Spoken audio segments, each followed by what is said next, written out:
Peter Parker's parents died in a plane crash when he was only 5 years old. Ever since then, he's been afraid of heights. Alright, the webbing formula's as stable as it's gonna get. Cartridge system's A-okay, so is the launcher. Even now, more than 10 years later, he lays awake some nights, wondering what his parents would have felt as they fell from the sky, back down to Earth, away from their son forever. All that's left is a field test, right? Come on, come on, come on!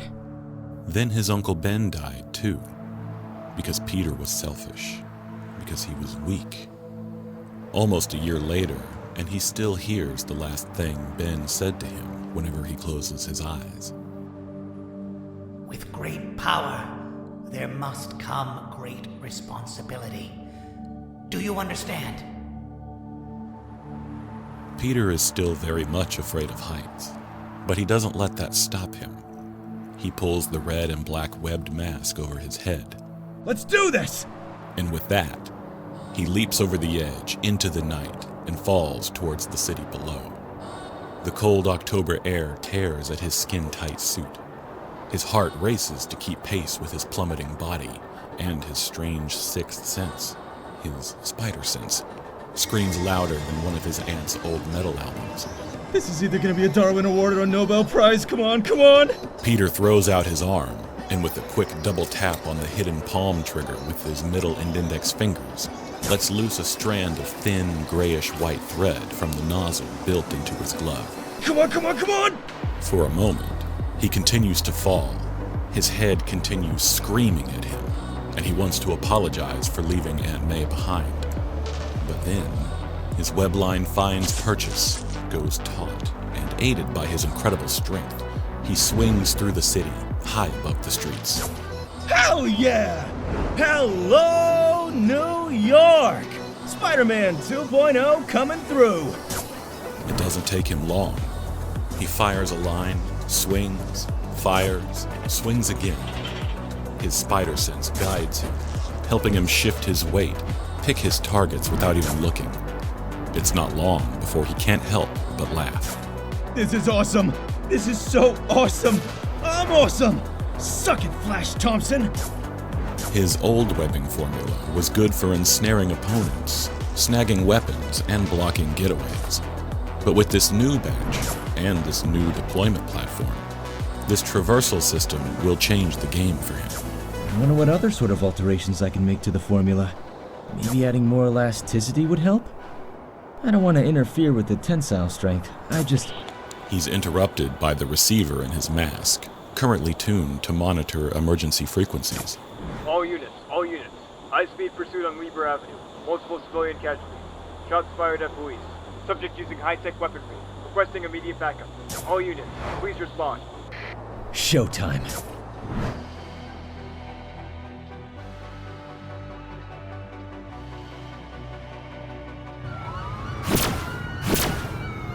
Preston's parents never thought he'd amount to much of anything, and maybe they were right. But as he pulls the trigger and watches a bolt of crackling blue energy punch a hole through the front of the nearest police cruiser, in that moment, he feels like somebody. Yeah! Eat it, pigs! He leans back inside the speeding sedan, high-fiving Len beside him.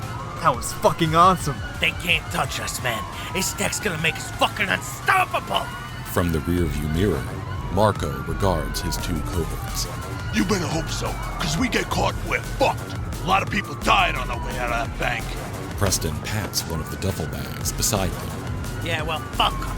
If a few people gotta die so I can get a fucking roof over my head that don't leak, I don't give a shit. So me. This all is good for more than a roof, man. God damn. You said it. Gonna take Mama to Maui and then never work again.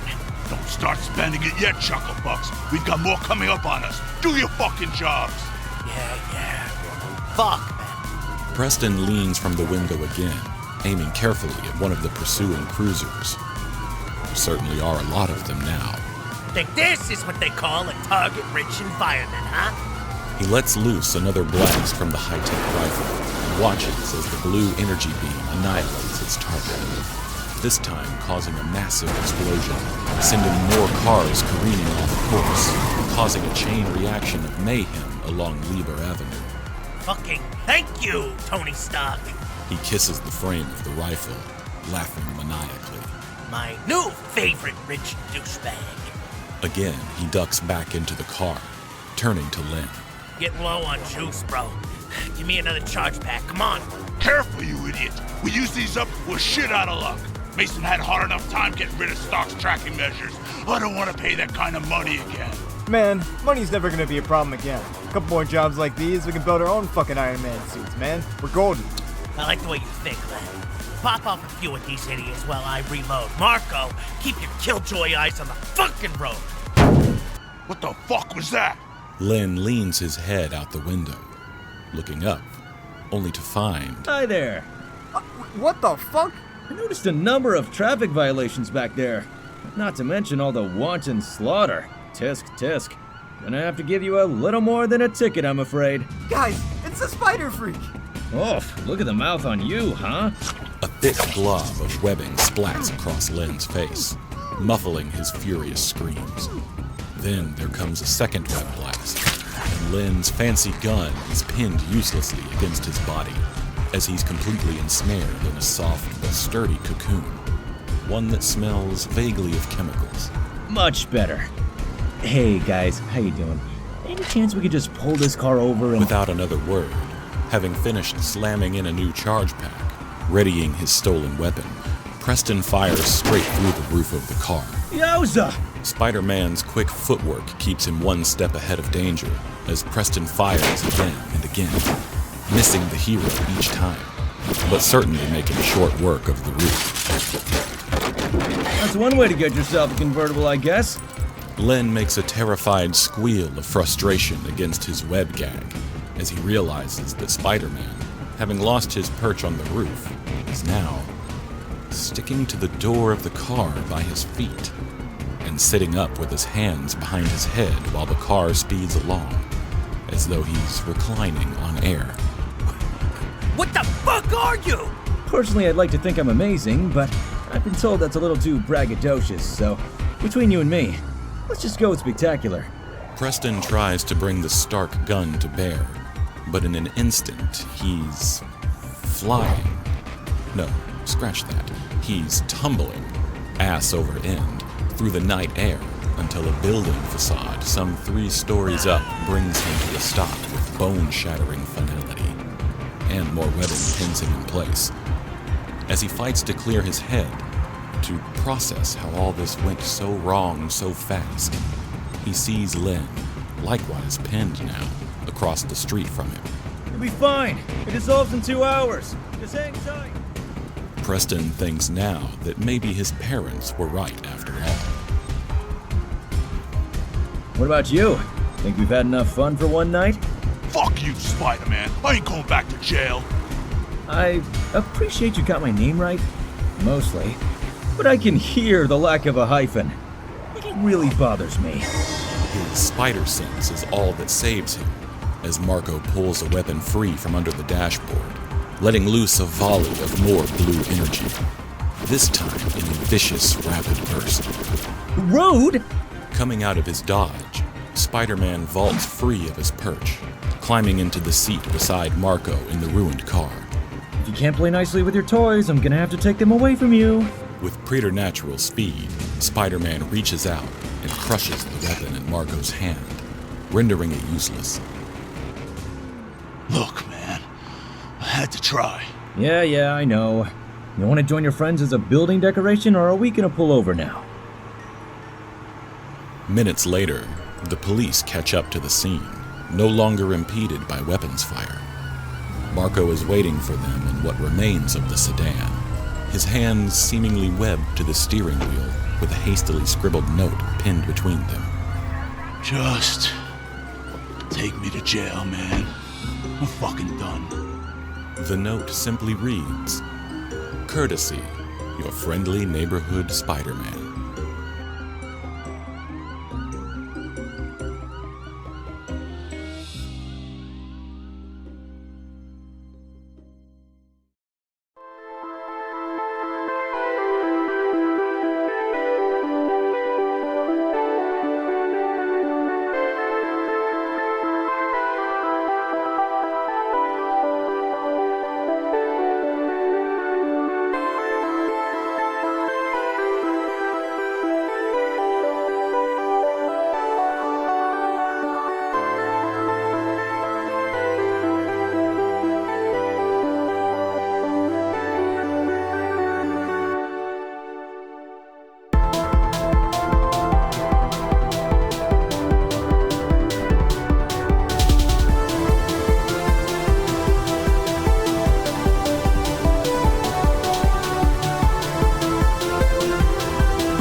it comes down to ethics. If we have the ability to do something, in the lab, out in the world, wherever, does that mean that we should? Peter tried to stay awake, but last night's adventures as Spider-Man are taking their toll. Intellectually, he knows he should take better care of himself. Spider powers or no, these late nights aren't good for him. Every great discovery holds the potential to send the world down a different path. The choices we make as scientists, what we pursue, what we ultimately do with what we find in our ceaseless quest for knowledge, these considerations are part of what it means to be responsible. Now, Peter tumbles through a dream, a nightmare. In it, the man runs past him and he hears himself say the words, Not my problem. followed by the shots and the screams. No! Hey, Peter, come on, wake up. He jolts awake, bleary-eyed. He's back in the present. Feels Gwen Stacy's hand on his arm. He gives her a smile. Mr. Parker, glad to see you back in the land of the living. Sorry, Mr. O'Mara. I realize you could probably teach this class, Peter, but humor me a little, yeah? Sorry. No time for sorry, Mr. Parker, only answers. Think fast. Chemical equilibrium, what is it? It's when all elements of a mixture can't, change anymore over time, so we can't perceive further changes in the system? Yes, right. Good job. Glad to see you're still with us. There's papers to do on Friday, folks. Get it done. I believe in you. You've got to stop passing out like that. Not everyone's quite as forgiving as Mr. O'Mara. Yeah, I'm worried about you. I know. I'm sorry. I've got it handled. Don't worry. It's a lot since Uncle Ben. I know. I get it. Come on, we don't want to be late. As Peter and Gwen make their way out the door for their next class, Mr. O'Mara calls out. Hey, Peter. Got a minute? Oh, yeah, sure. Yeah, I'll wait for you. thanks. Peter shifts uncomfortably on the balls of his feet. Ever since the spider changed his life forever, he finds it harder than ever to sit still, especially when he's nervous. Relax. You're not in trouble, Peter. I'm concerned. What about? Come on, man. About you. There's a lot of that going around. Miss Stacy, I heard. You two are pretty close, huh? If he wanted to, he could just jump out the window right now and web swing far away from this conversation. Except his web shooters are in his bag. Gwen's cool. She's one of the only people whose eyes don't glaze over whenever I start talking, so... People could do with being better listeners. The world would be a better place. Just so you know, if anything's bothering you, Peter, if you're having trouble at home... No. Everything's fine, really. My uncle died recently, so my aunt and I, we're figuring our lives out all over again, I guess. I'm sorry for your loss. Yeah, thanks, Mr. O'Mara. All right, listen, my door's open. That's all. Go on. Get to your next class. If anyone gives you or Miss Stacy crap for being late, tell them to yell at me. Thanks. Peter hurries off. As he slips out the door, Mr. O'Mara contemplates the classroom window. The skyline looks so different here. Still can't quite get used to it.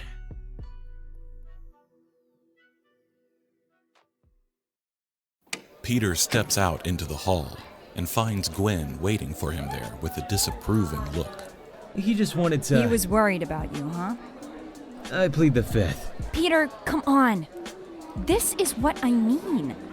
English Lit is one thing, but I can't remember the last time we were in a chem class where you weren't paying rapt attention.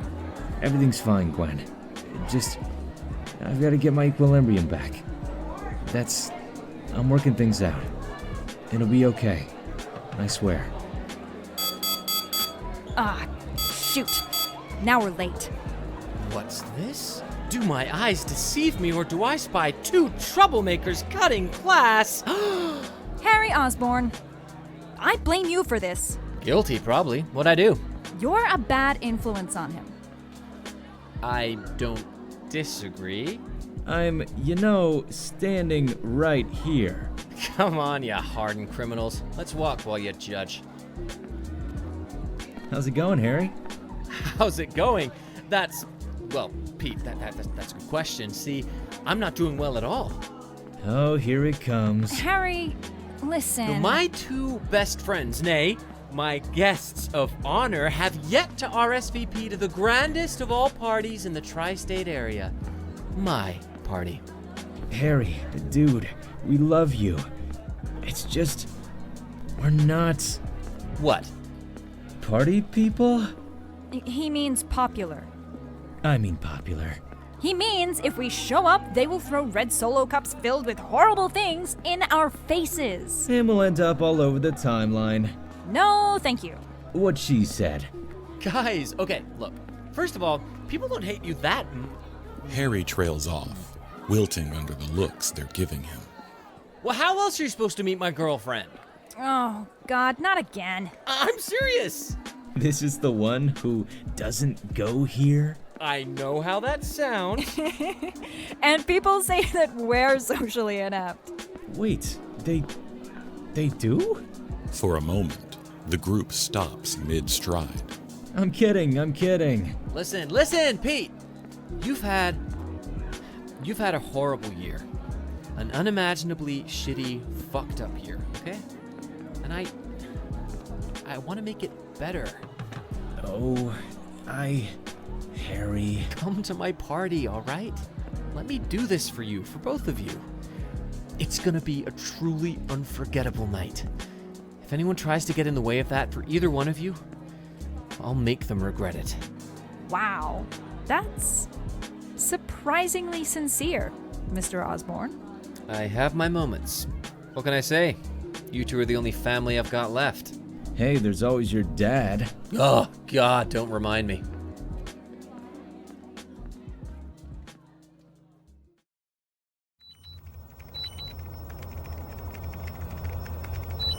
Adrian Toomes had been in love before.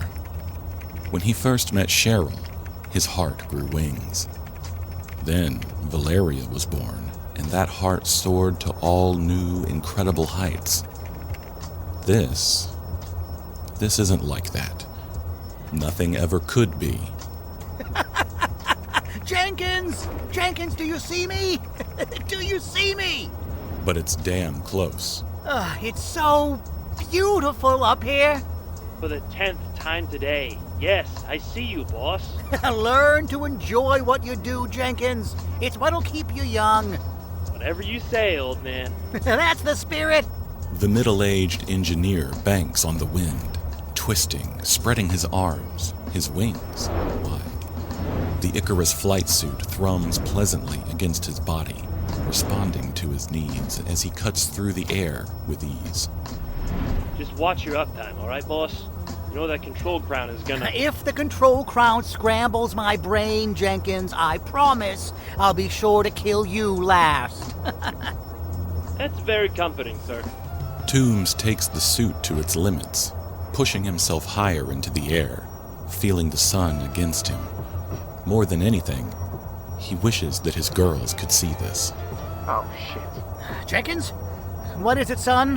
What's wrong? Big man's here, sir. Of course he is. I'll be right down. There's a ringing in Adrian's ears.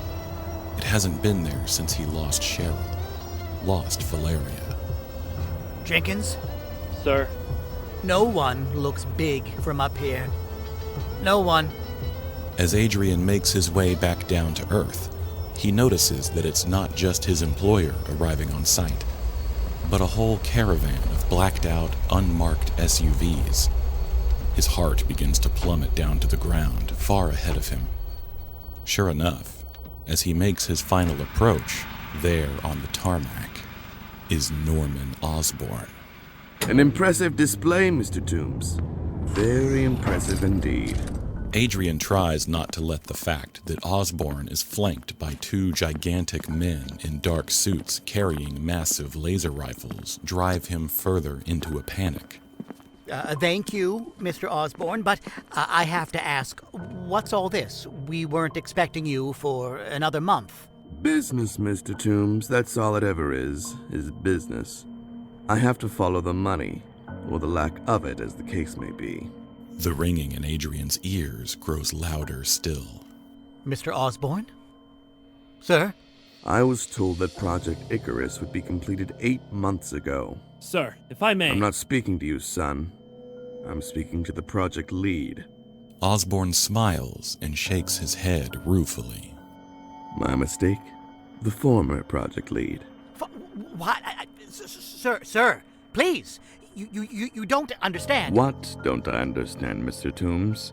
The concept of linear time, the lack of results. I gave you a deadline. If you can't meet project targets that I set for you, then you're of no use to me. Please, sir, we have, as you saw, a perfectly working prototype. We do. It's just the control crown. Now, it's not exactly... Yes, I'm aware of the issues with the control crown, Toomes. Let me explain something to you, and I want you to hear this. I despise people who make excuses. You've had the better part of an extra year to work out the kinks.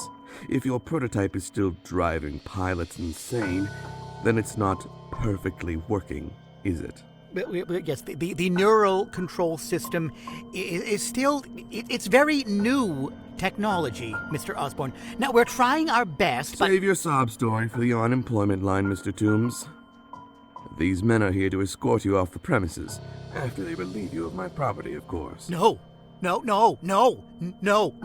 worked so hard on this, Mr. Osborn. Please, you can't take these wings away from me. Please, this project is all I have. Then I suppose that now you don't have much of anything at all, Mr. Toomes.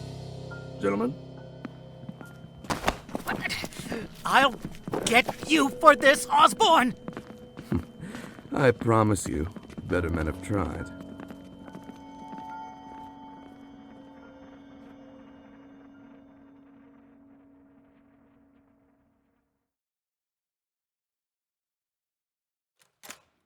Aunt May?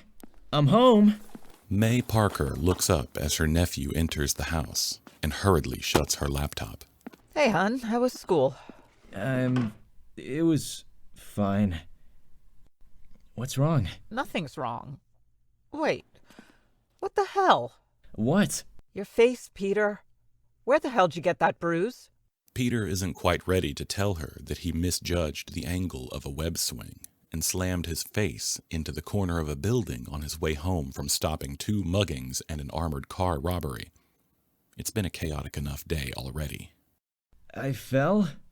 Peter, you're a terrible liar. I think I get that from you. Oh, don't you start with me, kiddo. Hey, so, talking about lying? Peter! What's bothering you? May tries on a scowl, but of course she can't hold it. Not for her boy. He's too much like Ben. Too much like Richard, too. It's just stuff with the bank, kid. Don't worry. Oh no, Aunt May. How much do we need? Peter, no. No, look. I've got some camera equipment I haven't even touched since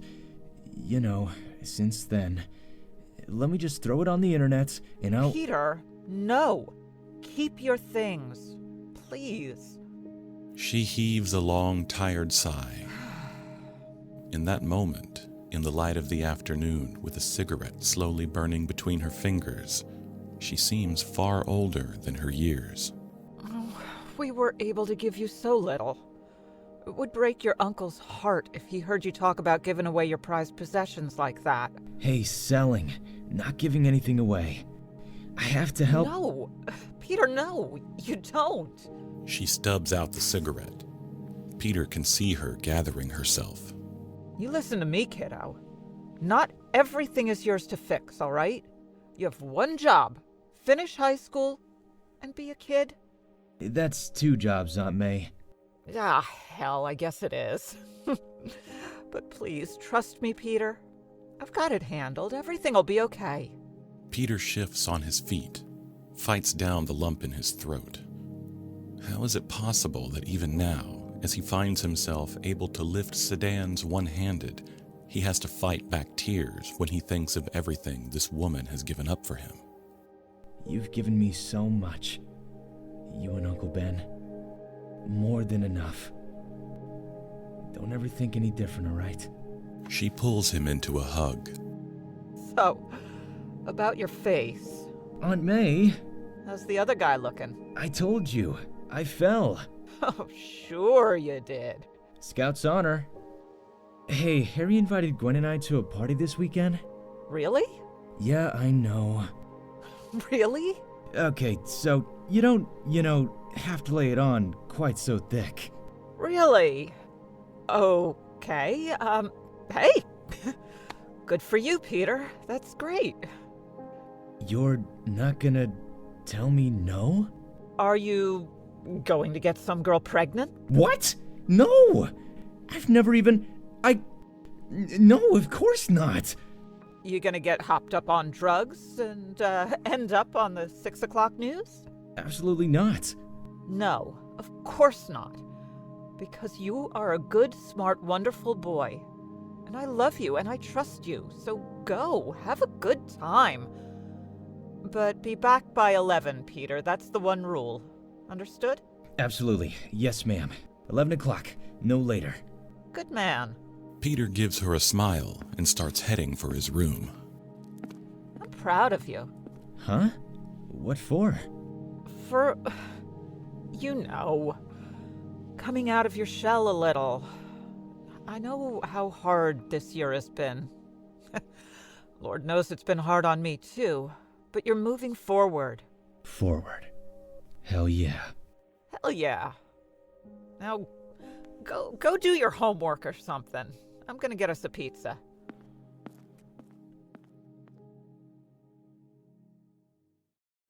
For Adrian, the ringing hasn't stopped. When he closes his eyes, sometimes he sees Cheryl with tears in her own, the night she took Valeria and ran, clutching at her face while he screamed at her like a damned fool for not believing in him. God damn you, Osborn. Other times, he'll see Norman Osborn smirking at him, looking down on him, telling him that Valeria was right all along. I told you you wouldn't get away with this. He pushes past the ringing all the same. He has to finish this. He cannot be left stranded on the ground with nothing, with no one. He can't bear it. He's come too far. He has to prove it to her, to himself. You're not as smart as you think, Osborn. Did you think you had the only Icarus prototype? It's true, the Icarus control crown is imperfect. The neural tech for controlling the flight suit is at least another year from what Toomes would deem truly safe operation. Prolonged use is almost certain to produce extreme mental instability. But he's fine so far, he reasons. If anything, he's thinking more clearly than he has in years. Just a few more alterations, Osborn.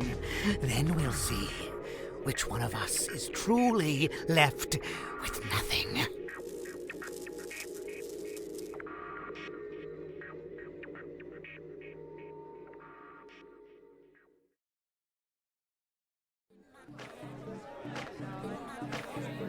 Harry Osborn is a man of his word. Within 5 minutes of entering the penthouse, both Peter and Gwen are certain this is a night they will never forget, as much as they would probably like to. I think we're in hell. Yeah, I think you might be right. Pete! Gwen! Hey! You came! Oh, you guys find your way up all right? Your doorman made a funny face, but that was about it. Leo? Sorry about that. I'll be sure to fire him immediately. Harry! Kidding. I'm not my dad. Jeez. Oh, hey, MJ! What's an MJ? Pretty sure it's a hot redhead. What? What's shaking, party people? The girl sliding up to Harry now is practically made of legs. She's wearing the shortest black dress that Peter's ever seen in his life. Her pale skin is positively luminous. Her long red hair threatens to set the whole room on fire, and her eyes are a shade of green he wasn't even sure existed before now. When she smiles at him, he feels his heart stop. Oh, look! He's human after all. This is Mary Jane Watson, the girl I've been telling you guys about. Mary Jane, this is Peter Parker, and this is Gwen Stacy. Hi. Hello. Hi there. Friends call me MJ. Would you like to be friends? Absolutely. Yes. Hi, Mary Jane. Harry hasn't told us a whole lot about you. Oh? Ah, Gwen with her jokes. What? No, babe, of course I was trying to preserve some mystery, you know? MJ shrugs it off, giving Gwen a slow wink and a nod. Watch out for this one, Harry. She's dangerous. Goddamn right. Peter is already contemplating scurrying away into the nearest vent. And then things somehow get even worse. Osborn! Oh, shit. Oof. That's a mood killer on legs if I've ever seen one. The boy stalking his way over to them, pushing through the partygoers, is short, stocky, with close-cropped blonde hair and a seemingly permanent grimace on his face. Peter's spider sense starts gnawing at the back of his brain. Low intensity, but very consistent. Hello, Eddie. How'd you get in here? I don't remember inviting you. Stop avoiding me, you fucking asshole. You owe me some answers. You've got your answers, Eddie. My dad makes Genghis Khan look like a kitten, but it's got nothing to do with me. I told you, rich boy. I want to know what the fuck my mom was working on. I told you I don't have that kind of access. Jesus, man.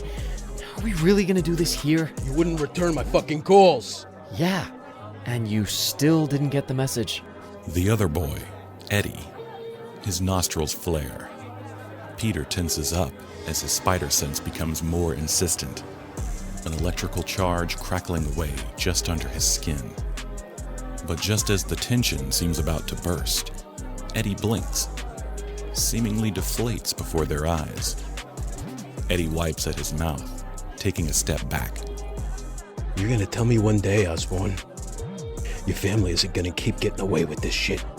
Listen, Eddie, I've been hearing that my whole life. You'll have to get in line, all right? Now, please, either have yourself a drink and settle down, or get out of here. Oh, I'm going. The stench of rich, entitled douchebag is really starting to get to me. But this isn't over, Osborn.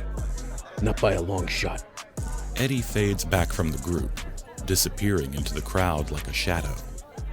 Most of the partiers seem not to have even noticed. Truthfully, it hasn't even been the first fight of the evening. Jesus Christ. Sorry about that. You okay, Harry? Yeah, I'm fine. Who was that? Eddie Brock. His mother worked for my dad. There was an accident in one of the labs. It was a real shitty day for all of us. And he thinks you know what happened to his mother. He does. Or at least he thinks I can find out. Imagine my dad telling me anything. God damn it. Why don't you all make your way to the deck? Hell of a view of the city. We'll catch up there. I just need to find whoever let him in and fire them. For real, this time. He stalks off without another word. MJ holds up a hand, perhaps to try and stop him. But he's already off in his own world, storming through the crowd. Gwen? What about you? You okay? Gwen nods, rubbing at her shoulders. That guy creeped me out. You two go ahead. I'll catch up with you in a minute. Just gotta run to the ladies' room. You want some company? No. She hurries off, leaving Peter and MJ alone. She won't even go to the bathroom with me? Scandalous. She really doesn't like me much at all. Oh, Gwen's one of the nicest people, I swear. She's just... It's He shifts uncomfortably again, unconsciously looking for an exit. Let's head for the deck, Pete. You look like you could use some fresh air. Oh god, yes. Come on, then.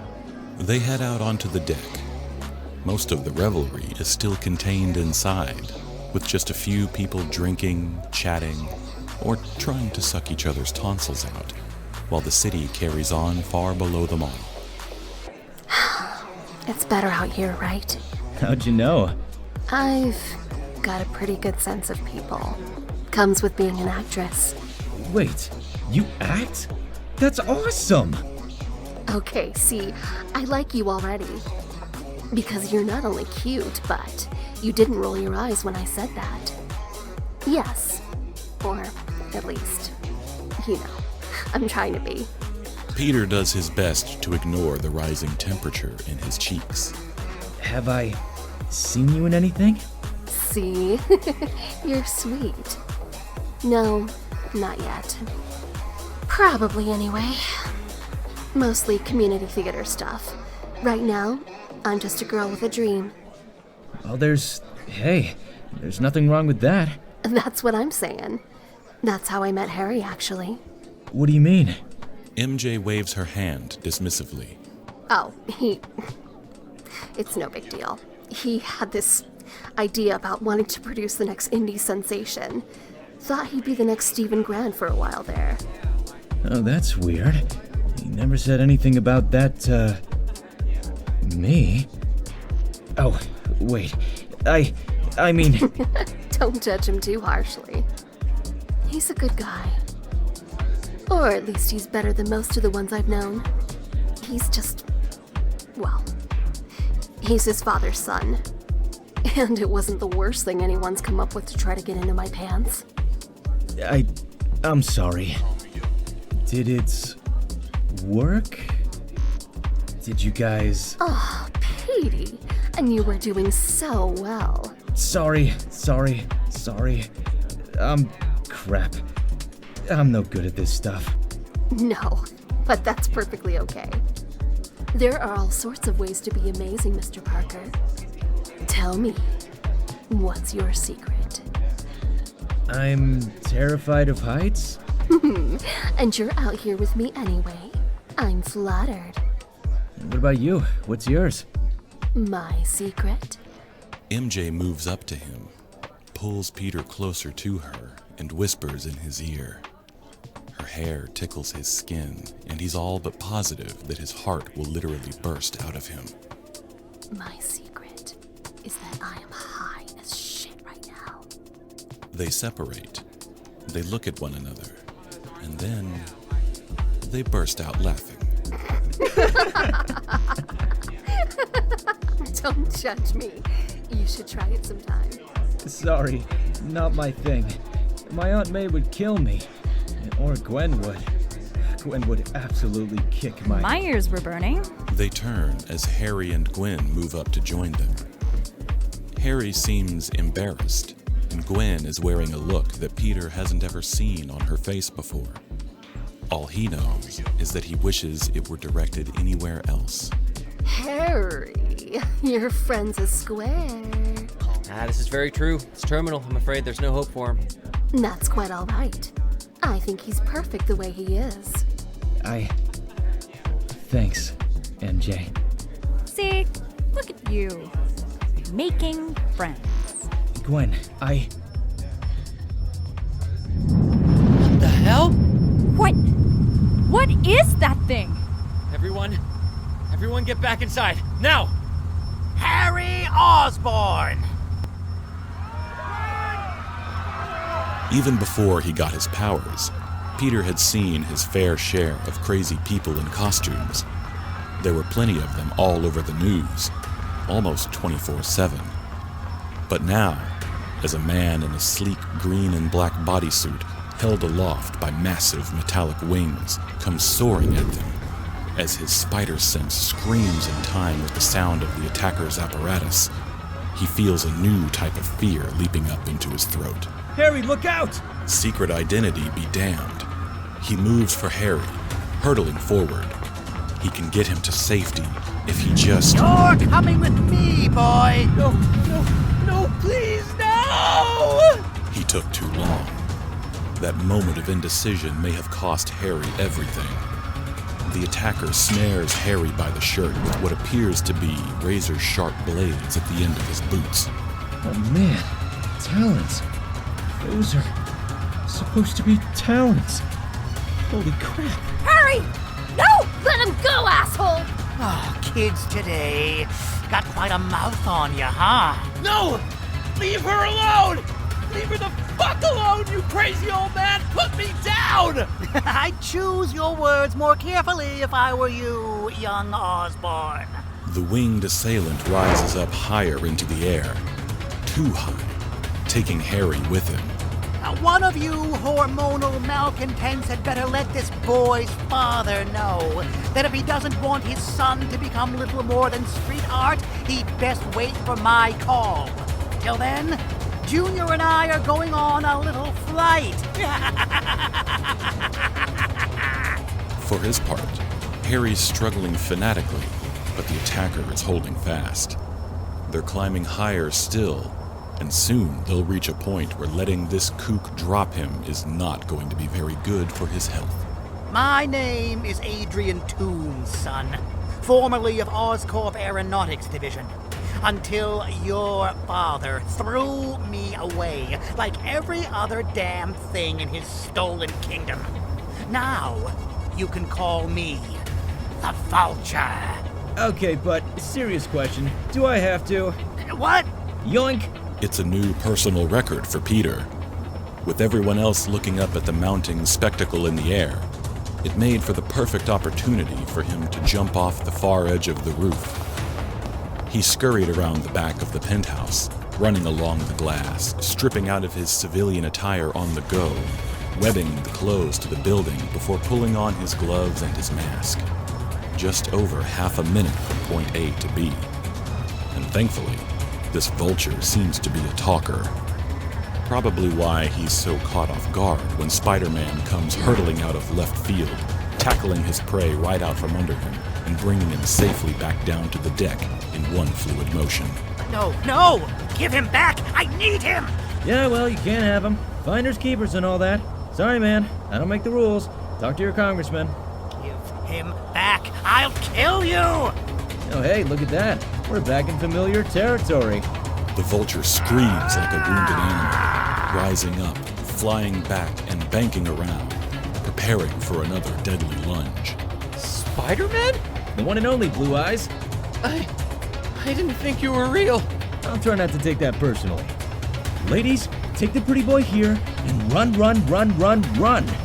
I'll keep Big Bird occupied. Wait! Where's Peter? I'll make sure everyone's safe. Go now!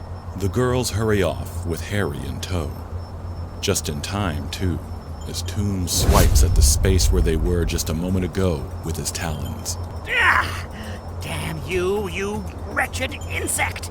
Ouch, okay, that hurts. I know you said you were in aeronautics, not entomology, but spiders are not insects. And I really feel like you should know that already. Do you ever shut up? Honestly, no, not if I can help it.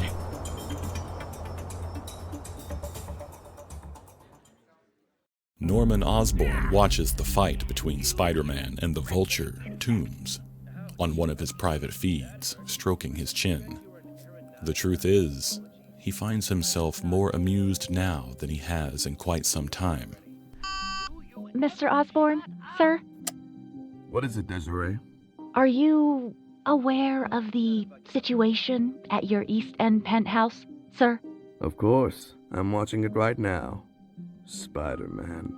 Imagine that. What would you like me to do, sir? Dispatch a retrieval team to the scene. Have them standing by. I want my property recovered as cleanly as possible. And what about your son? What about him?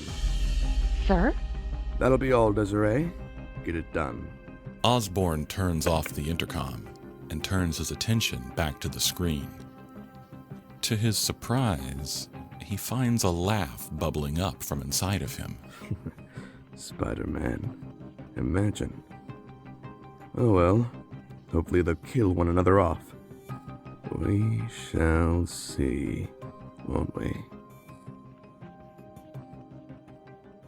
While Osborn watches, unknown to either combatant, Spider-Man and the Vulture continue their deadly duel high above the city. If you just let me take the Osborn boy, this has nothing to do with you! Spider-Man dodges another lunge from the Vulture, as this time he tries to rake the young superhero with the same cruel makeshift talons he used on Harry. You know, I really can't though. I've got this mantra in my head. Power, responsibility. It's a whole thing. Sorry. Oh, I know all too much about being controlled by the things in your head, Spider-Man. If that's true, then let me help you, man. It's not too late. No one's been hurt, much less killed. Let's just chill out, share a smoothie, talk about how capitalism and corporate greed are turning us all into supervillains day by day, etc., etc. We can be pals. You're probably still gonna need to go to jail for a bit, but man, we can work on that. No, I don't think so. What I want, what I need, is Osborn! The Vulture gives a sudden whirl, flinging out one of his wings. Spider-Man's spider sense goes off with the force of a rushing ambulance, and he sends himself hurtling to the side, narrowly avoiding the ensuing rain of razor-sharp projectiles. Oh hey, that's new. Like them? Seems you can teach an old dog new tricks after all. Spider-Man dodges round after round of the Vulture's new weapons, quickly realizing that he has no other recourse. Alright, here goes nothing. As the Vulture banks for him again, going for another slicing attack, Spider-Man pounces and lands himself on the Vulture's back. They fly forward, fly up. The ground falls further away from them, and the Vulture looks honestly shocked. What the hell? What do you think you're doing? Flying first class. What does it look like? Oh, so you want to fly, do you? Okay, so no, not actually. No, Well then, buckle your goddamn seatbelt, Spider-Man! Oh, crap. Breaking out into vindictive laughter, the Vulture tears into the sky, dragging Spider-Man along with him. The winds do their best to tear Vulture's passenger free, but he manages to hold fast. You know, I'm still trying to figure out how you're managing to achieve flight, Vulture. I'm a brilliant engineer, son. Some might even say a genius. I'll bet. I don't see any means of propulsion, and you're able to hover in place, so I'm betting some sort of process for absorbing and redirecting kinetic energy in the air? Dispersing it through your wings? Bet anything that's a neural control system you've got in that garish little headpiece of yours. So you can make subconscious micro-adjustments while you're on the go without the need for a control panel or anything like that. Who are you under there? Honestly, just a really big nerd. I just wanted to tell you how much I admire your work before I do this. What? Without another word, Spider-Man reaches down, gripping both the Vulture's wings where they meet the harness on his back, and shreds them, tearing free massive chunks of metal, plastic, and circuitry. No! Proportional strength of a spider, baby. Don't leave home without it. As they plummet to Earth at incredible speeds, the Vulture starts to scream, clawing at Spider-Man. No, you don't understand, you miserable fool! He has to pay! Don't you understand? He has to pay.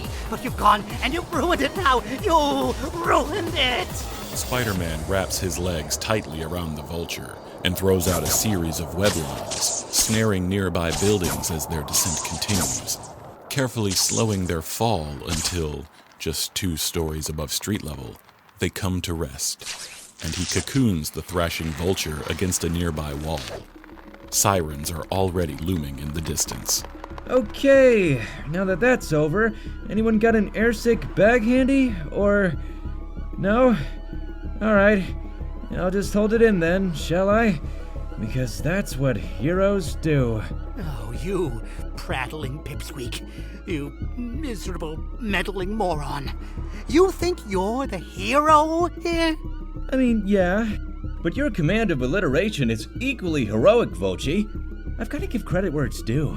Osborn. Osborn is the real villain. You'll see. Someday, they'll all see. Maybe so, Vulture. But I've got to tell you, doesn't look like today's gonna be that day.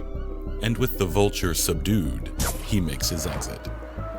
Spider-Man may have saved the day, but Peter Parker has a whole lot of explaining to do.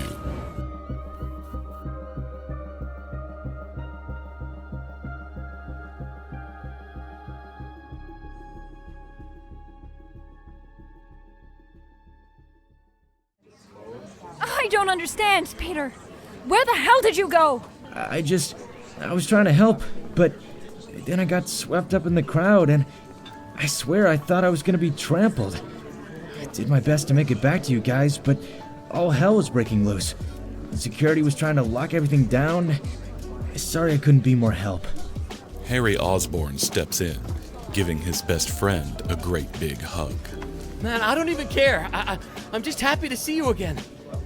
I thought I was gonna die. I take back all the crap I ever gave Flash for his weird obsession. Spider-Man is real, and he fucking rocks! Hey, Petey. Yeah, MJ? Thanks for, everything you did. Yeah, well, it wasn't much. I tried. I'm sure you were a big help. She runs up and gives him a fierce and sudden hug. And for the second time that night, she whispers in his ear. Nice costume. Peter's brain almost shuts off. He feels his knees start to shake. Did she just... Wait, what did you just... As she pulls away, gives him another one of her long, slow winks. Gwen clears her throat rather loudly. Hey, Peter? When were we supposed to be home? Huh? What do you... Oh God, wait, is that the time? Oh no, I've gotta go. Come on, Gwen. That's what I thought. Come on, let's see how fast we can get a cab in all this mess. I think a flying supervillain attack is good enough excuse for being late, but I'll back you up just in case. Nice meeting you, Gwen. Sure. Bye, Pete. We'll talk, okay? Sure. Yeah. Okay. Peter's still trying to process everything while Gwen practically drags him away. As they're leaving, Harry calls out to them. I mean, hey, I did promise you tonight would be memorable, didn't I? I think I delivered.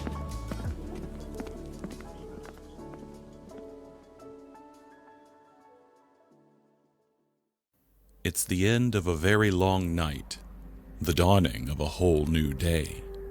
Norman Osborn stands on the edge of Oscorp Tower, looking down over the city he sees as his by right. Truly, it's a beautiful sight to behold, wouldn't you agree, Adrian?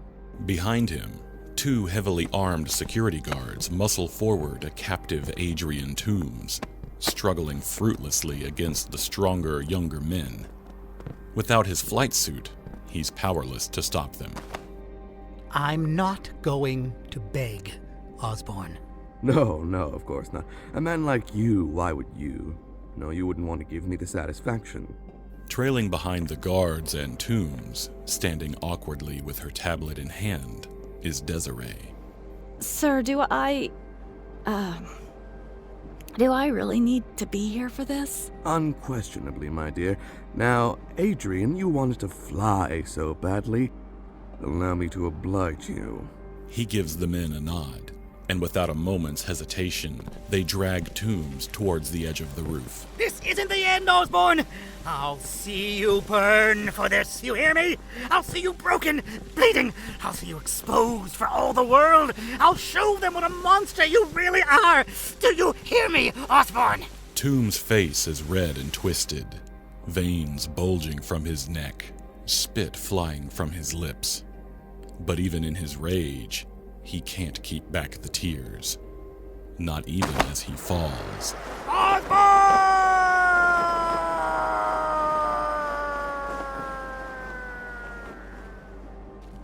With that done, Osborn gives a yawn. Thank you, gentlemen. You may go. Desiree? He looks expectantly to his assistant, who, trembling slightly, brings him a large mug of coffee, careful not to spill a drop, in spite of how badly her hands are shaking. Thank you, my dear. Will that be all, sir? Osborn sips his coffee, looking out over the city once again. Not quite. Get me everything we have on Spider-Man.